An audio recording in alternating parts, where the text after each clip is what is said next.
नमस्कार दोस्तों, क्या आपने कभी सोचा है कि ईश्वर, देवता और भगवान में क्या अंतर है? हम अक्सर इन शब्दों का इस्तेमाल करते हैं, लेकिन क्या ये तीन शब्द वास्तव में एक जैसे हैं?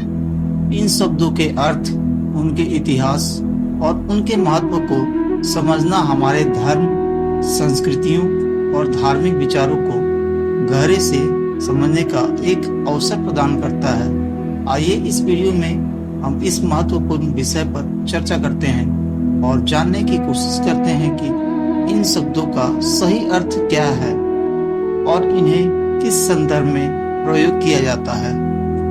आइए पहले बात करते हैं देव शब्द के बारे में। देव शब्द संस्कृत के दिव धातु से निकला है, जिसका अर्थ होता है चमकना, प्रकाशमान होना या तेजस्वी होना। देव शब्द का प्रयोग अधिकतर विद्वानों और तपस्वियों के लिए किया जाता है।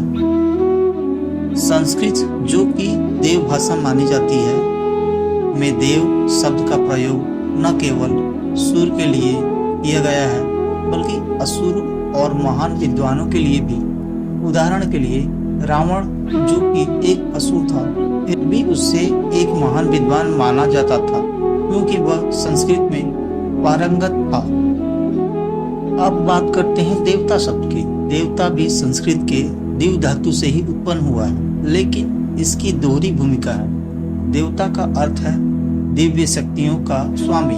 यह शिव, पुल्लिंग और स्त्रीलिंग दोनों के लिए उपयोग किया जाता है। देवता का प्रयोग हम वेदों में इंद्र, विष्णु, रुद्र, अग्नि आदि के लिए करते हैं, और यह शब्द साथ ही साथ सावित्री, उषा, पृथ्वी जैसे स्त्री रूपों के लिए भी प्रयोग किया जाता है। सनातन धर्म में देवता प्राकृतिक और पारलौकिक शक्तियों के स्वामी होते हैं, जैसे कि ब्रह्मा, विष्णु, महेश के साथ साथ कुछ देवता को हमने आदि शक्ति के रूप में माना है। देवताओं के विभाजन का एक दिलचस्प पहलू यह है कि वे अलग अलग रूपों में होते हैं, जैसे चेतन रूप में माता, पिता, गुरुजन, अतिथि और जड़ रूप में 33 कोटि देवता। अब हम बात करते हैं भगवान शब्द की। भगवान शब्द एक गुणवाचक शब्द है, जिसका अर्थ होता है गुणवान या जिसके पास सभी गुण हो। भगवान शब्द भग धातु से बना है, जिसके छह अर्थ होते हैं ऐश्वर्य, वीर्य, स्मृति, यश, ज्ञान और सौम्यता। यह शब्द राजा के संदर्भ में भी प्रयोग किया गया है।